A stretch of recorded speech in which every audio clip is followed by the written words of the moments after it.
Yo, what's up? Assalamualaikum warahmatullahi wabarakatuh. Ketemu lagi bareng gue JR. Buat lo semuanya yang belum subscribe, jangan lupa di subscribe. Hari ini kita bakal ngebahas soal ini, Caimin dan Anies Baswedan.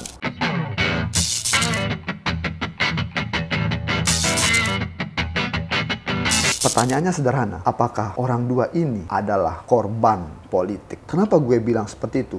Karena perjalanan karir kedua orang ini untuk menjadi capres dan cawapres penuh dengan lika-liku seperti kata-kata kehidupan ya. Hidup itu tidak selalu lurus, hidup itu selalu naik dan turun. Begitu juga dengan kedua orang ini. Contohnya, Bapak Anies Baswedan pada tanggal 3 bulan 10 tahun 2022, begitu beliau ditunjuk sebagai capres oleh Partai Nasdem, kala itu juga beliau ditimpa isu bahwa beliau terlibat dalam kasus Formula E. Bahkan beliau kala itu sempat ditimpa isu beliau menjadi dalam kasus Formula E. Namun inilah yang terjadi saat ini. Kemana kasus Formula E itu? Itu hilang begitu saja? Atau apakah itu isu untuk membuat Bapak Anies Baswedan kehilangan elektabilitas? Bayangkan, saat itu Bapak Anies Baswedan begitu sangat populer, namun tiba-tiba muncul isu kasus dugaan korupsi kasus Formula E. Namun sampai detik saat ini, kasus Formula E masih tidak jelas endingnya. Dan Bapak Anies Baswedan masih baik-baik saja. Apakah itu murni isu politik? Apakah itu murni trik untuk menjatuhkan elektabilitas Bapak Anies Baswedan? Silakan komen di bawah. Begitu juga dengan Bapak Caimin. Caimin ini baru-baru ini dideklarasikan sebagai cawapresnya Anies Baswedan. Kalian bisa bayangkan, begitu Caimin dideklarasikan sebagai cawapresnya Anies Baswedan, muncullah berita bahwa KPK berpeluang memanggil Caimin terkait kasus korupsi di Kemenaker Trans tahun 2012.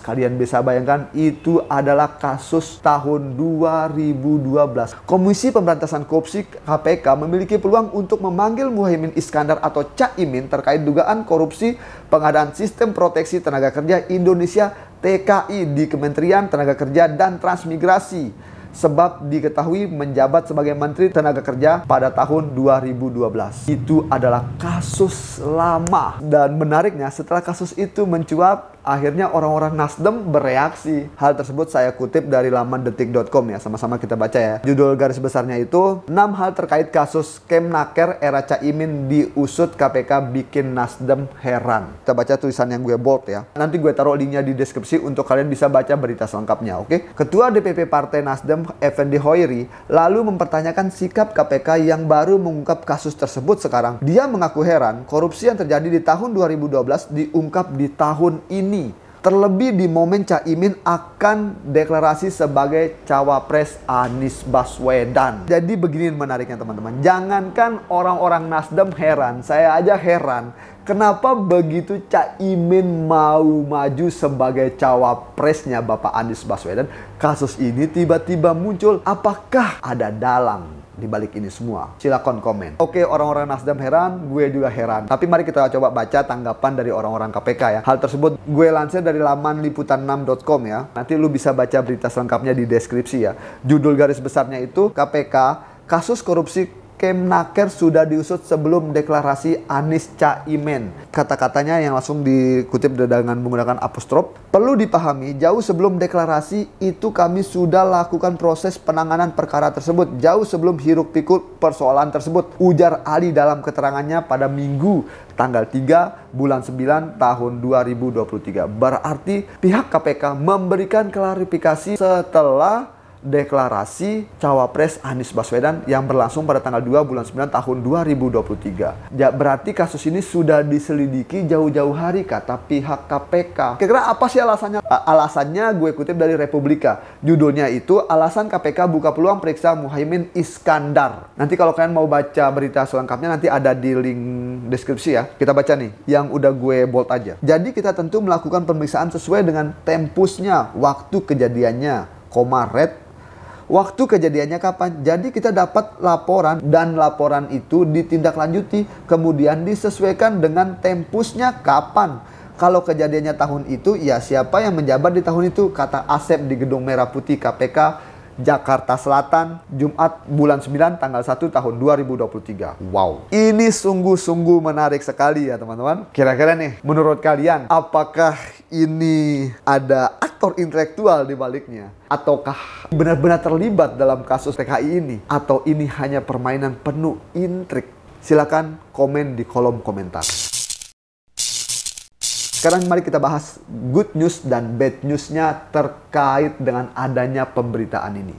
Orang-orang pada dasarnya lebih suka mendengar good news dulu. Good news-nya, kalau seandai ternyata hanya dugaan belaka dan tidak terbukti, maka akan sangat meroket dan akan sangat cocok untuk elektabilitas. Kalian bisa bayangkan, kedua pasangan ini sama-sama sempat diduga oleh KPK, Bapak Anies Baswedan Formula E, Bapak Caimin software TKI. Namun sampai saat ini tidak ada kabar Formula E. Dan babak baru sekarang ini kena untuk cawapresnya Bapak Anies Baswedan, yaitu Caimin.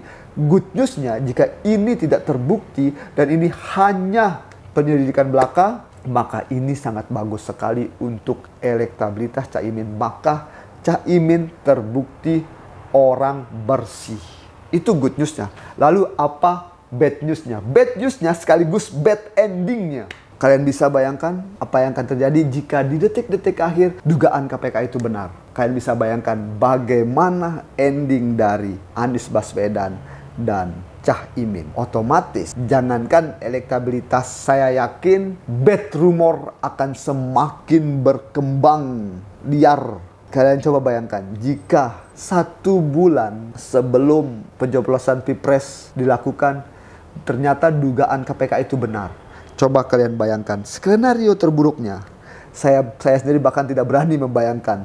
Saya cukup tidak bisa mengungkapkan dengan kata-kata apa yang akan terjadi setelah itu. Sekarang silakan komen di kolom komentar menurut pendapat kalian teman-teman. Apakah ini murni politik atau ada sesuatu di balik layar? Gue Jara Katsuki. Jangan lupa di subscribe video ini, bagikan video ini ke teman-teman kalian. I'm Chow. Assalamualaikum warahmatullahi wabarakatuh.